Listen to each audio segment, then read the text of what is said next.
I used to do my income reports here on my channel every single month. For several years, I went from earning $100 to $1,000 to a full-time income. And after a while, it felt really repetitive and also maybe unrelatable. So I decided to stop. But I figured I would give you guys an update on what my income looks like because I am currently buying a house and I think a lot of people would love to know what I'm actually making as a full-time creator on YouTube in order to purchase a home. Let's talk about what I actually made in the month of March as a full-time creator on YouTube. We love transparency around here, so I hope this paid transparency is helpful. And if you are a small creator wanting to do this as your job, as a full-time job, I will say it's totally possible. I am not the biggest creator in the world, and neither one of my channels, I do have multiple YouTube channels, neither one is 100,000 subscribers. Neither one gets millions of views per month. I am not a huge creator, so it is really possible to make a good amount of money as a smaller creator. You just have to be smart about what you're doing and the relationships you're building. So let's get into the numbers for my March income report as a full-time creator. We will start with the smallest income stream and work our way up to the biggest income stream. I did bundle up my income streams together so that it's a little bit easier to understand. So I'm going to share the 4 different income streams that I have and kind of explain each one and give a little more detail if you are curious about how that money is generated or how you could do the same. So the first income stream is digital products, and I do have a shop where I sell spreadsheets and printables, and I am trying to move more into this, but it's been a neglected income source for a while, and I haven't been putting out as many new products as I wanted or promoting the products I have, but I still earned $589.99 in the month of March. So $589 from digital products is pretty good. I'm really happy with that, and especially for something that I worked on zero amount in the month of March, but the products I made are still really helpful for people so they can buy them, use them, and get a benefit out of them, but I don't have to put in any additional work other than answering emails, and I have found that customer service is not my strong suit, so I may have to hire that out or find someone to help me in the future if I do continue to grow digital products, because I am a little bit behind on my emails, so I have been missing some of the communications from customers, which I definitely don't want to do at all. So that is one area where I need to put a little bit more focus in the coming months. That is an income stream where I want to put more focus in the coming months. So I want to improve my customer service and get a better process for separating out the emails and responding to them, and maybe get help for that, and also to make sure that I am adding new products and promoting the products I have. So we will work on that little neglected income stream, but $500 is still amazing. And then the next income stream is Amazon Influencer. I do have an Amazon Influencer account, and it's really just a separate side hustle I started about 2 years ago just to try it out to see if it actually worked. Surprise, it does. It does not earn as much as I used to. I had a couple months where I earned like $1,600, $2,000 in it, and I'm not earning that right now, but it is still a steady stream of income. So I did earn $663.79 from the Amazon Influencer program. And this side hustle is just where you have a influencer page on Amazon and you can create videos that live on Amazon product pages. And if someone watches that video, finds it helpful, and then purchases the product, you get a commission. This is nice because you are not driving traffic to Amazon. You don't have to have a huge audience. You can just make your videos, put them on your page, and then Amazon shows them or doesn't, and then you earn commissions. I will say it's a very unsteady program, and there's a ton of people that have joined it in the last 2 years. So the commissions are a lot lower because there's so much more competition and it's a little bit saturated. But if you really, really want to do it and you focus on it hard, you can still earn money with that program. But to be transparent and honest, I have not had a month over $1,000 with that particular program for a long time now.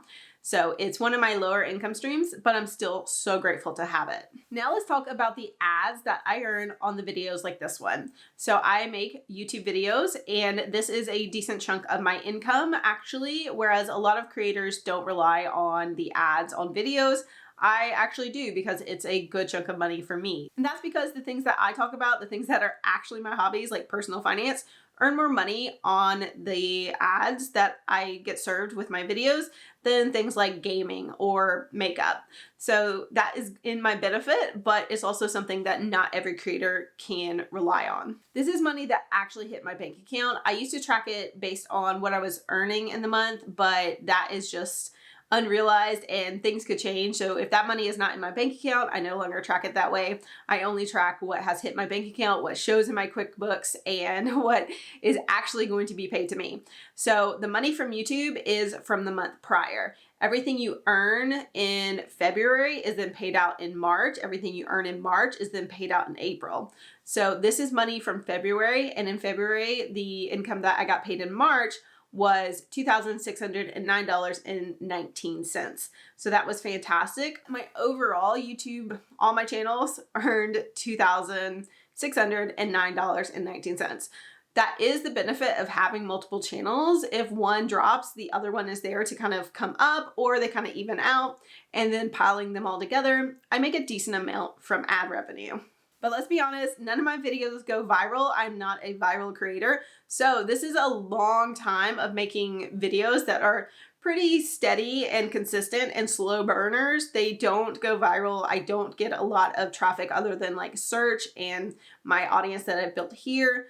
That is something to keep in mind if you are trying to be a creator as well. You can make a living not being viral, but it does take time. It took me a long time to become a full-time creator, and even now I'll have videos drop out of my earnings and I have to replace those. So it's a constant wheel of creating content and trying to make sure that you have a baseline that will help you survive so that you can pay your mortgage and pay your bills, because videos will just randomly die after so long, and then you have to come up with new ones that can take that place. Now let's talk about the final income stream, which is the largest and the best one for me personally as a creator and for most creators. And this one is brand deals and affiliates.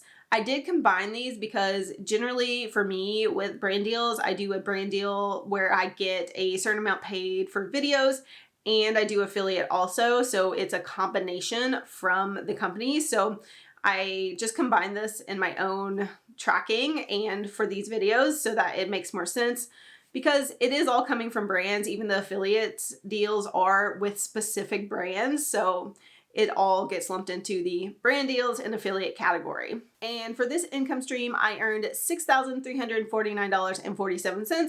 So that is pretty much the majority of my income. That was the biggest chunk, the biggest income stream.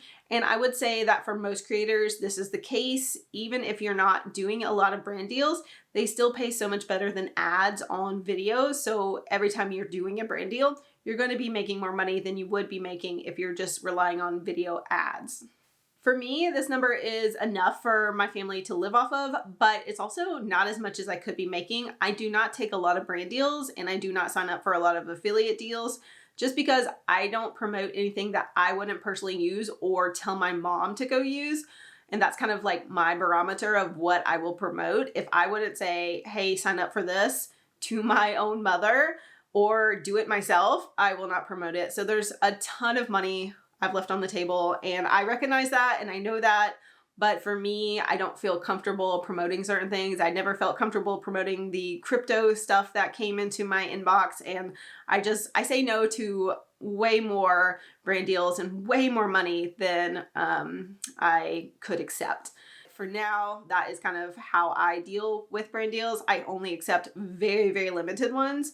So I don't make a ton in this category, whereas I could probably make more. However, that is not to say that this is not a lot of money, because in the month of March, I made $10,212.44. I made over $10,000 being a full-time creator without being viral, without being a huge creator, without having 100,000 subscribers. And this has been a really steady amount for me for the last year or so. In 2022 and 2023, I made way less money.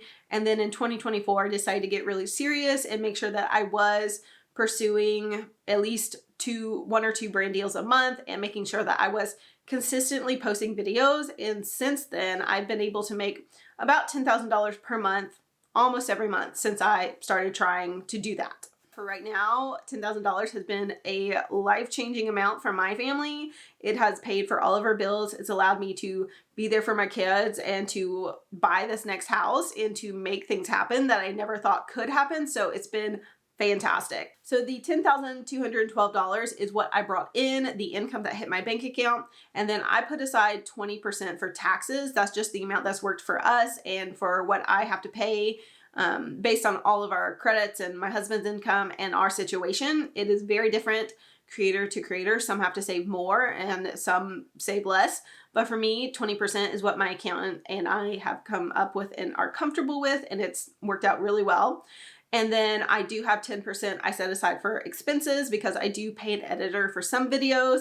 And then I sometimes have help, like the idea of hiring someone to help with customer service for a couple hours a week. That could be from my expenses. And then I put 10% aside of my income for retirement. So 10% of everything I make goes into my SEP IRA. So I am saving for retirement because you never know when your YouTube career will be over, and most people don't do this forever. So 10% goes into retirement.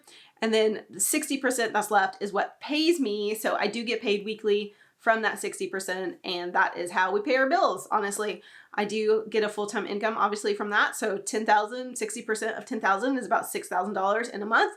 And that is a respectable amount of money. So it's been a huge blessing, and I am so grateful that I get to do this as my job. If you have any questions, let me know in the comments and I'll try to answer them all and be as transparent as possible, because I think if you want to do this, you could do it as well.